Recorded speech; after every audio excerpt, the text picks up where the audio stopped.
জঙ্গি যোগের অভিযোগে গ্রেফতার হলেন বিজেপির যুব নেতা। জঙ্গি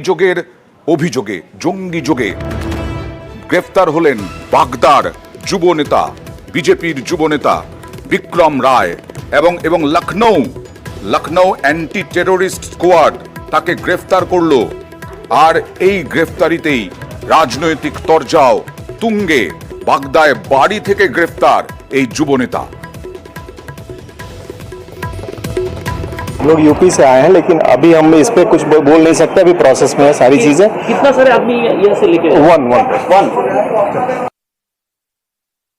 এ এক দুবার হয়তো এখান থেকে যাতায়াত করেছে টোটোতে, যেহেতু টোটোতে এসে পরিচয় হয়েছে, মোবাইলে দু একবার কথা হয়েছে, মোবাইলের সূত্র ধরে এসছে নিয়ে যাচ্ছি এই কারণে। তার সাথে দু চারবার কথা হয়েছে অ্যাকচুয়ালি তাদের সামনে বসিয়ে এটা আমরা জিজ্ঞাসাবাদ করার জন্য। ছেলেটা টোটো চালায়, প্যাসেঞ্জার পেয়েছে, প্যাসেঞ্জার নিয়ে এসছে। যদি কোনো কিছু ইনভলভমেন্ট থাকে তাহলে আমাদের কোনো কোশ্চেন নেই, তার যা শাস্তি হওয়ার সে পাবে।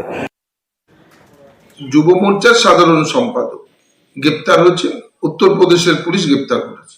বর্ডার এলাকা দিয়ে আজকে রোহিঙ্গাদের প্রবেশ করিয়ে আই কার্ড আধার কার্ড ভারতবর্ষের করে দিচ্ছে। এইভাবে কত জঙ্গি ভারতবর্ষে ঢুকিয়েছে এরা, এর কোনো ঠিক নেই। এই দেশদ্রোহী কাজের জন্য অবশ্যই দৃষ্টান্তমূলক শাস্তি হওয়া উচিত। বিজেপির লজ্জা হওয়া উচিত যে এই ধরনের মানুষদের এরা দলের গুরুত্বপূর্ণ দায়িত্ব দেয় যারা দেশদ্রোহী কাজের সঙ্গে যুক্ত।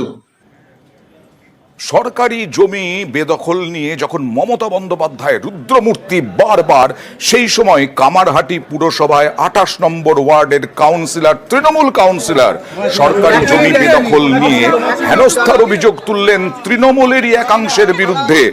28 নম্বর ওয়ার্ডে একটি ক্লাব, সেই ক্লাব নাকি সরকারি জমি দখল করছে। সেই জবরদখলকারীদের সঙ্গে তার তর্ক বিতর্ক, হুমকি, এই দেখুন সেই ভাইরাল ভিডিওতে দেখা যাচ্ছে। আমাদের করতে হবে, অনেক দূর আছে, অশান্তি অনেক দূর আছে। কিছু সরকারি জমি একটা এদের সম্ভাবনা ছিল বাজেয়াপ্ত করে নেওয়া, মানে সেটাকে রুখতে যাওয়া। বিভিন্ন ভাবে আমাকে হ্যারাস করা হয়েছে। পল্লীর যে জিনিস সেটা জবরদখল করে রেখেছিল, আমাকে মারার চেষ্টা করে। মানে তারা দাবি করে তারা তৃণমূল কংগ্রেস করে, কিন্তু তারা তৃণমূল কংগ্রেস আদৌ করে কিনা আমার যথেষ্ট সন্দেহ রয়েছে। হ্যাঁ, আমি অভিযোগ জানিয়েছি, প্রাণের আশঙ্কা রয়েছে আমার, কারণ তারা যে কথাগুলো আলোচনা করেছে আমার সামনে দাঁড়িয়ে, তাতে এই কথাগুলো উঠে এসছে যে তারা নাকি পুঁতে রেখে দেবে। পল্লী কমিটিতে একটা ঝামেলা হয়েছিল, ওটাই শুনেছি। বিস্তারিত তো আমি এখন এই মুহূর্তে বলতে পারবো না। পল্লী কমিটির সদস্যতা হেনস্থা করেনি, কাউন্সিলর নিজে রাত্রি 10টার সময় ক্লাবে গেছিল। এবার 10টার সময় ক্লাবে, একটা ক্লাবে ঢুকলে বাইরের ছেলেপেলে, অন্য পল্লীর বা বাইরের ছেলেপেলে নিয়ে ঢুকেছে।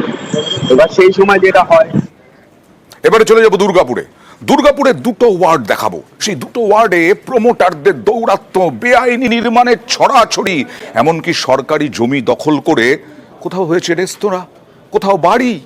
দেখুন, মানুষ যদি উন্নয়নে কাজ না পায় তাহলে সেই মিউনিসিপ্যালিটি রাখার দরকার কি, সেই পঞ্চায়েত রাখার দরকার কি? বাইরের লোকেরা এসে এখানে সব জমি জায়গা দখল করে নিচ্ছে, কারণ টাকার বিনিময়। বড় বড় মাল্টি স্টোর কমপ্লেক্স হয়ে যাচ্ছে, সরকার থেকে পারমিশন নেওয়ার প্রয়োজন মনে করছে না।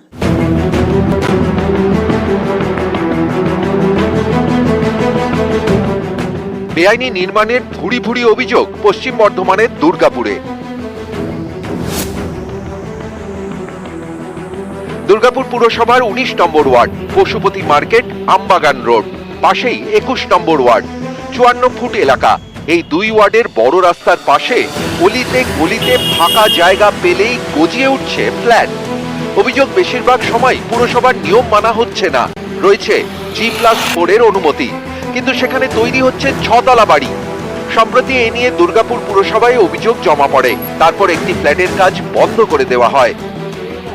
যদি অথরিটি আমাদেরকে অর্ডার দেয় যে আমাদের সবকটা জায়গায় গিয়ে খুঁজে খুঁজে দেখতে হবে, আমরা টিম তৈরি করে সেই অনুযায়ী খুঁজে আমরা অথরিটিকে রিপোর্ট দেবো। অথরিটি থাকবে যা ডিসিশন নেবে, আমি তো লিখে দেওয়া হবে। স্যার, আমার ওটা G+4 স্যাংশন নেওয়া আছে 2019-এ। এক্সট্রা ফ্লোরের জন্য 2 বছর আগে পারমিশন জন্য আমি অ্যাপ্লাই করেছি, যদিও পাইনি। আমি ওটা কনস্ট্রাকশন করিনি, আমি শুধু শাটারিংটা করে রেখেছি। এবং 2-3 মাস আগেই আমাকে ডিএমসি থেকে বলা হয়েছিল হয়তো পারমিশনটা পাবেন না, তাই আমি 2 মাস আগে থেকে শাটারিং খোলা শুরু করেছি। এবং মাসখানেক আগে ওটা আমি স্টপ নোটিশ পেয়েছি, তো উপরে কোনো কাজ হচ্ছে না। দুর্গাপুর সিটি সেন্টার এই এলাকার কাছেই রয়েছে আসানসোল দুর্গাপুর উন্নয়ন পর্ষদের জমি। এখানে আবার সরকারি জমি দখল করে তৈরি হয়েছে একের পর এক দোকান, রেস্তোরাঁ। এই সব বেআইনি দোকান বন্ধ করার জন্য নোটিশও দিয়েছে এডিটিএ। অলরেডি শুরু করেছি, সার্ভে করা শুরু করবে, কোন এলাকাতে কটা এরকম অবৈধ তৈরি হয়েছে। যে ফ্ল্যাটগুলি সম্বন্ধে কমপ্লেনও আসছে সেগুলি সম্বন্ধে বিল্ডিং প্ল্যান ডিপার্টমেন্টে অবহিত করা হয়েছে। তো তদন্ত করে আগে দেখা হবে যে যদি সেরকম কোনো অবৈধ বিল্ডিং থেকে থাকে, এটা উইদাউট প্ল্যান করেছেন বা নিয়ম বহির্ভূতভাবে করেছেন, অতি অবশ্যই যা পদক্ষেপ নেওয়া সরকারি পদক্ষেপ সেটা নেওয়া হবে। পুরসভার পক্ষ থেকে ব্যবস্থা নেওয়ার আশ্বাস দেওয়া হলেও কবে বাস্তবায়িত হবে সেদিকে তাকিয়ে শহরের মানুষ। দুর্গাপুর থেকে অর্পণ চক্রবর্তী, নিউজ 18 বাংলা। এখানে তো সরকারি জমি দখল করে দোকান, রেস্তোরাঁ, আর সুটুঙ্গা নদী মাথা ভাঙায় তার বাঁধের ওপরে দীর্ঘদিন ধরে বাড়ি, একের পর এক বাড়ি তৈরি হয়ে চলেছে। কেউ দেখে না। দেখুন,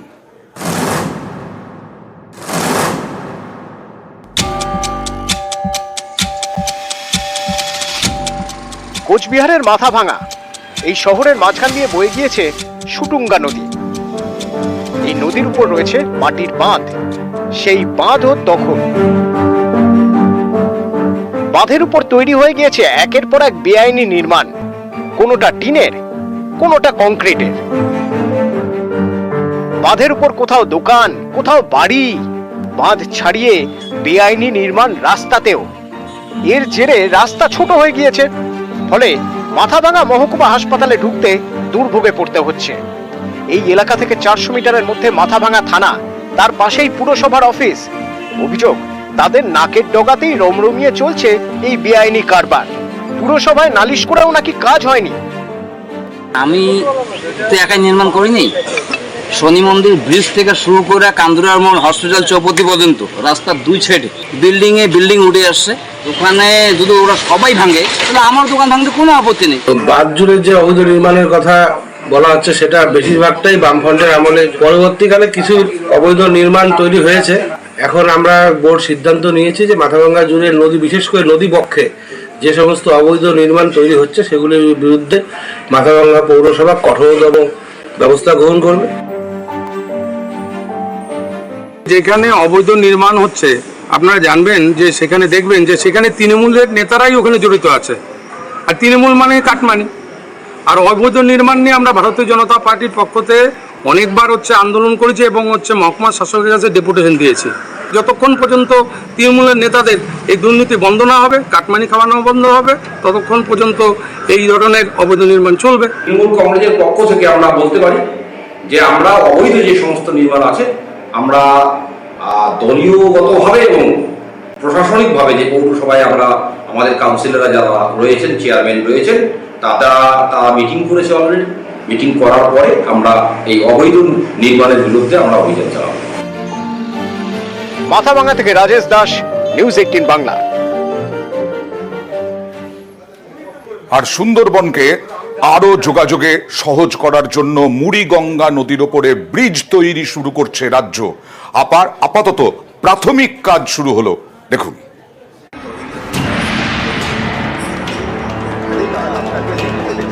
কতদিন ধরে আমরা বলেছি গঙ্গাসাগরে জল পেরিয়ে তীর্থযাত্রীদের যেতে হয়, তাদের জন্য একটা ব্রিজ করে দেওয়া হোক মুড়িগঙ্গার উপরে। আজ পর্যন্ত কেউ সে কথায় কান দেয়নি। আমরা এই বাজেটে ঘোষণা করেছি যে গঙ্গাসাগরের ব্রিজ আমরা করব, মুড়িগঙ্গা ব্রিজ। ওটার নাম দেওয়া হয়েছে গঙ্গাসাগর সেতু। গঙ্গাসাগর প্রতি বছর এখানে লাখো লাখো পুণ্যার্থীর ঢল নামে। গঙ্গাসাগরে পৌঁছতে মুড়িগঙ্গা নদী পেরোতে হয়। নদীর ওপর কোনো ব্রিজ নেই, তাই ভরসা ফেরি। এই ছবি এবার বদলাচ্ছে। মুড়িগঙ্গার ওপরে নতুন ব্রিজ তৈরি করছে রাজ্য সরকার।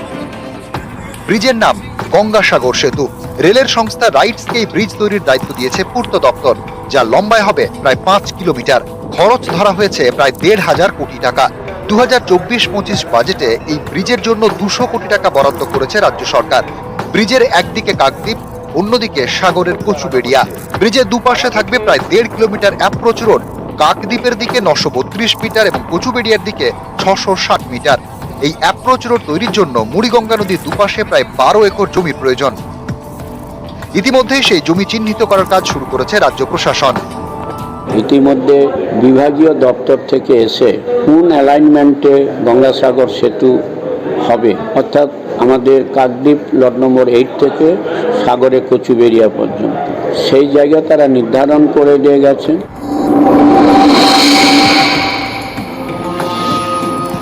দক্ষিণ 24 পরগনার সাগর সুন্দরবনের এক বিচ্ছিন্ন দ্বীপ। বাংলার মূল ভূখণ্ডের সঙ্গে সড়ক পথে যুক্ত নয়, মুড়িগঙ্গা নদী পেরিয়েই চলে যাতায়াত। রোগীদের হাসপাতালে নিয়ে যাওয়া হোক কিংবা মাঠে ফসল হাটে নিয়ে যাওয়া, সবেতেই নদী পারাপার করতে হয়। অভিযোগ, মুড়িগঙ্গায় জল কম থাকলে ফেরি পরিষেবা বন্ধ থাকে, তখন ভোগান্তির এক শেষ। সেই দুর্ভোগ এবার কাটতে চলেছে। স্বপ্ন পূরণ হচ্ছে সাগরের। ব্রিজ হলে তো স্বপ্নের মতো আমরা কোনোদিন যেটা ভাবতে পারিনি। ব্রিজ হয় আমাদের জায়গারও যেরকম ভ্যালুয়েশন বাড়বে, অনেক অনেক গুণ সুবিধা, আমাদের স্বপ্নের প্রকল্প বললেও চলে। এই যদি ব্রিজ হয় তাহলে তীর্থযাত্রী, নিত্যযাত্রী এবং সাগরদ্বীপবাসী আমাদের প্রত্যেকটা মানুষের কিন্তু উপকার হবে। চিকিৎসা পরিষেবা থেকে আমরা সুবিধা পাবো, যেমন যোগাযোগ ব্যবস্থা থেকে সুবিধা পাবো, বাণিজ্যিক দিক থেকেও অনেকটা সাশ্রয় পাবো, পর্যটন দিক থেকে অনেকটা উন্নত হবে সাগরদ্বীপ। সাগরদ্বীপের মানুষ লাভজনক দিক পাবে। সবকিছু ঠিকঠাক চলতে থাকলে আগামী পুজোর মধ্যে শিলান্যাস হওয়ার সম্ভাবনা রয়েছে। কাকদ্বীপ থেকে বিশ্বজিৎ হালদার, নিউজ 18 বাংলা।